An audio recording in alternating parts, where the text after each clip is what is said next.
ready? Go ahead and start whenever you guys are ready. How you doing, Coach? Mike, you got your first. Who won the late game last night? I can't see. Folsom did? What was the score? A lot too little. 42-13. A lot to I like that. Yeah. Dang. I wanted to go. Too. I know you do. Oh, sorry. Go ahead. Mike, you got your first preseason game on Monday. How do you handle that in terms of your lineup, your rotation? How much you want to kind of go with what you might anticipate for the regular season? Everybody's been busting their behinds here, and so if I can, I'm gonna try to play everybody this first game. We'll give guys that are gonna probably be in the starting lineup and be in the heavy mix. We may give them one or two goes in the first half, and but if we can, we'd like to get everybody on the floor, especially in this first game. Do you start the five that you're kind of looking at right now, or do you mix that up? I'll probably start the five that have a chance to start, but don't. That group may not start at the end of the day. We may change it up the next game. What's the goal of this first preseason game? I want to see us compete. We have values that we've laid down and some expectations. So the biggest thing is it's going to be sloppy. It's going to be ugly.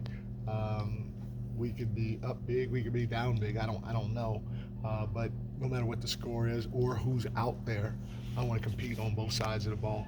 This might be a little too early to tell, but like I've heard a lot about, and seen what you typically known for kind of playing a pretty tight rotation, not going too deep into the lineup. Can you do that here, or do you feel like you're going to probably go pretty deep in the lineup in the regular season? Yeah, so I'll be the first to admit when I was a younger coach. I'm still young, by the way. Yeah. I just want to put that out there. You're tight all the time, and you want to win and be perfect all the time. But I learned a lot from Steve, and one of the things that he does is he tries to go 11 deep. I actually handled the rotations for us in Golden State last 6 years, and it was hard to go 11 deep. But if I can go 10 deep during the regular season, that'd be great. Because what it does, it keeps guys engaged, and that 9th, 10th guy can change from game to game or whatever. And so if we can figure out a way to go 10 deep, for me, that's ideal. 9 for sure is something that I definitely like to hit during the regular season, so that, as you know, that injuries are a huge part of the game, and you want to make sure that everybody is game ready as much as possible if you have an injury or something like that too. I just want to get a follow-up on that, because it seems like everybody's out on the floor. There's no medical reports, anything like that. Probably just a normal nicks and bruises with the team. There's no injuries to report. No Okay. injuries. Everybody's full system ready to go. Is there anyone that's jumping out at you that maybe has got in the conversation for that 9 and 10 spot that you didn't expect? A lot of guys have stepped up right now, but I'm not even sure who the first 5 are going to be quite yet.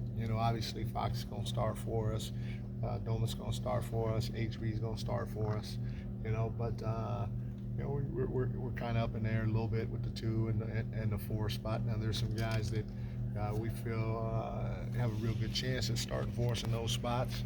But we're going to keep probably mixing those 2 spots around to see what we can get.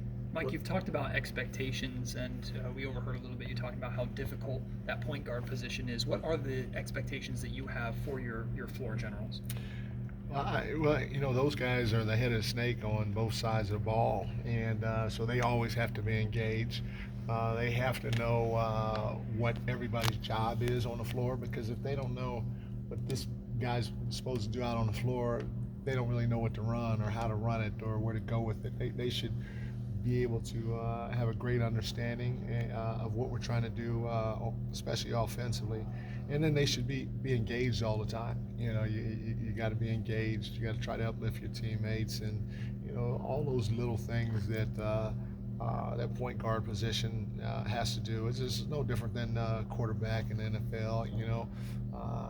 It's a tough position, but we have quality guys that can play that position at a real high level. A few more guys. Less than a week of camp before your first preseason test. Obviously coming up.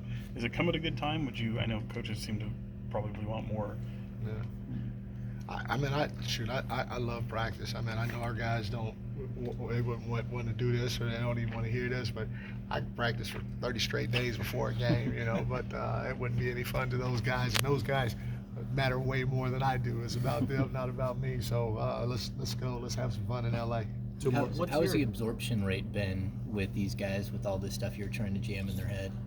I think it's been pretty good. Man, we had we gave them a day off yesterday, and usually you have a day off, you come in, because we pushed them pretty hard, and they've responded really well. And so, usually in that instance, when you have a day off, guys are a little flat, but man, we all thought, start with myself. When I say we, I'm talking about the whole staff, but start with myself. I thought that the guys were sharp today, and they're trying to do the right thing, on both sides of the ball. And at the end of the day, what excites, at least for me, and what excites me as a coach is when you feel like your group understands where the mistake happened, and so they can coach themselves and realize it themselves, and then there's talking your language out there on the floor, and when that happens, then you're able to sit back like Phil Jackson and Steve Kerr with your legs crossed, watching your team play. Last question, guys. What are some of the things? What are Last some of one, the guys. things that you're looking for on the defensive side going into this game Monday? The biggest thing is we got to compete. We got to compete. We got to understand that there's it's not one guy. Although we want everybody to bring it defensively as an individual, it's not one guy guarding the ball. It's 5 guys guarding the ball. So we want to see 5 guys on a string. We want to communicate. We don't want to give up the middle of the floor. Our whole thing is we want to keep the ball on the sideline. So we want to do what we can to keep that thing over there without giving up the middle of the floor and or blow-bys. We want to be physical without fouling. We also want ball pressure. And then we want to get multiple efforts out there. We want to, because when you defend for 24 seconds, it's not about doing one thing and relaxing.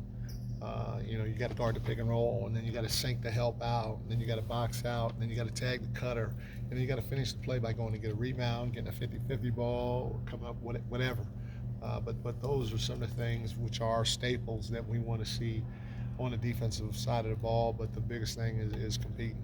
All right. Thank you, Coach. Thanks, Coach. Thank you. Appreciate it. Appreciate that. Yes. It was closer than the final score. I know, I was recording. Yeah. So you gotta check with her. So, Yeah, yeah. So. he's gonna run. We'll get that set up. Yeah.